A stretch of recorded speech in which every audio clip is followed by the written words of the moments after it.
घटना 1960 के जमाने की है। अलीगढ़ आईटीआई में मेरे पिता प्रिंसिपल थे। हम लोग कैंपस के ही क्वार्टर में रहते थे। गर्मियों के दिन थे। हम लोग बाहर बरामदे में सोए हुए थे।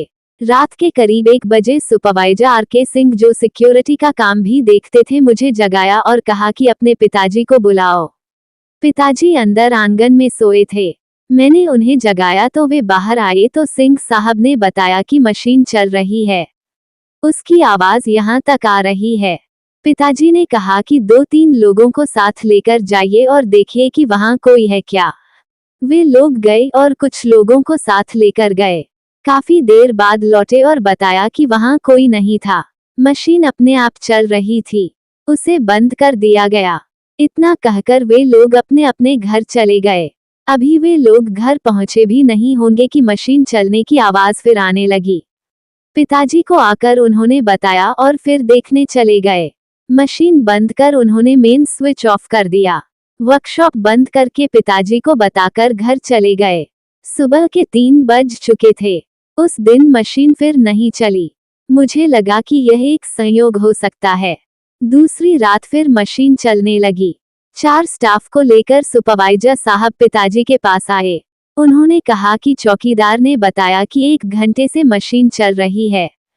पिताजी ने जाकर देखने को कहा और मेन स्विच बंद कर देने को कहा। वे लोग वर्कशॉप गए और मेन स्विच बंद कर दिया। कोई आदमी वहां नजर नहीं आया। पिताजी को जानकारी देकर वे सोने चले गए। उस वक्त रात के 2 बज चुके थे। आधे घंटे बाद फिर मशीनें चलने लगीं।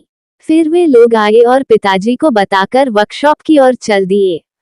मशीन बंद कर उन्होंने में स्विच का ग्रिप भी निकाल दिया।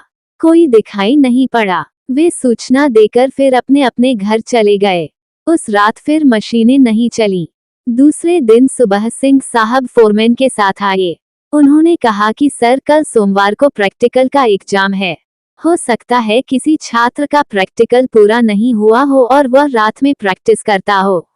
सुपरवाइजर साहब ने कहा कि यदि ऐसा है तो वह दिखाई क्यों नहीं देता।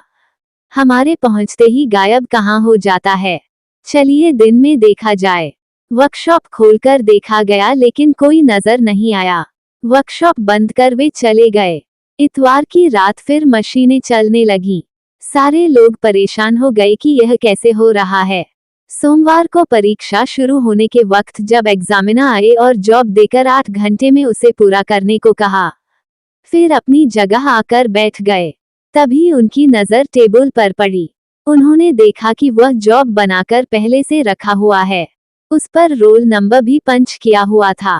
इंस्ट्रक्टर को बुलाकर पूछा तो पता चला कि वह रोल नंबर जिस लड़के का है उसकी मौत 3 माह पहले मोटरसाइकिल एक्सीडेंट में हो चुकी है। ये बात पिताजी के पास पहुंची तो उन्होंने कहा कि उस पर नंबर दे दीजिए। लगता है कि उसकी आत्मा भटक रही है। नंबर देकर उसे पास कर देने से उसकी आत्मा को शांति मिलेगी।